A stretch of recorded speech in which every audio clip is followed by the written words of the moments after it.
Just as a heads up, this is an episode on the Holocaust. I actually had Inge, who is a Holocaust survivor, on the episode.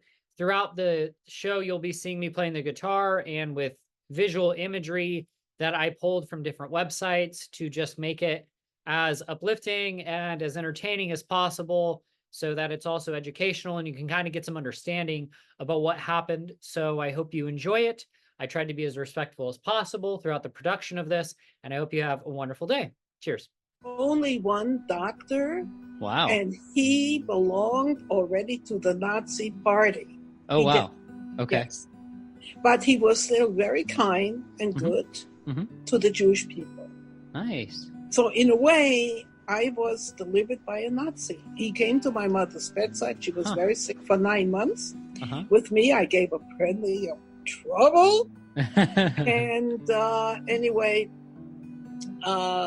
so he did a good job and all that until, when the times got bad, he probably did some horrible things and he was in jail for many years. I can tell you about getting food, for instance. You had to stand in line 3 times a day, long lines in the winter cold, summer hot. You had your little can, a metal can. You got in the morning a little black liquid, which we used for cleaning whatever clothes we had because they took away everything. Wow. Money, you had nothing. Absolutely. Okay. In fact, you had to pay for your trip to go to the camp too. Oh my gosh. At the store too, you had to pay for the stores. Everything had to be paid. And lunch was maybe a potato, not a good one, and some turnips, a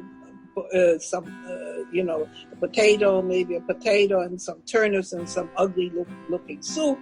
Same thing at night. It was not enough to live and not enough to die. Hunger was constantly with us. So we children, we would go in the garbage cans trying to find some potato peelings. Maybe you could still get a little piece of that, some rotten turnips, still a little piece. And that's how we lived. And Berlin is up in the north. And so we became, of course, good friends because she was exactly my age. And her father also, was a war veteran and walked with a limp. But in 1944, there was, first of all, in 1944, there was an international Red Cross inspection because the Red Cross finally said, what happened to those people? Is it true they're killing them? So they made a big production in our camp. They, put up signs to school, to playground. None of these existed. I had no school. And they painted some buildings to make it look like a Potemkin village.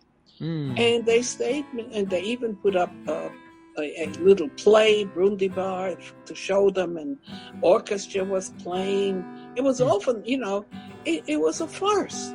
And they went away saying, oh, well, they're living, they have a little coffee house, which they had nothing to give for coffee, maybe some brown water.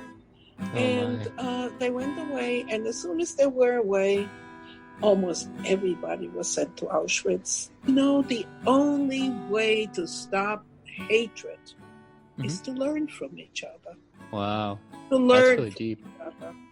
I come back to this because that's how I began, but what I think of today,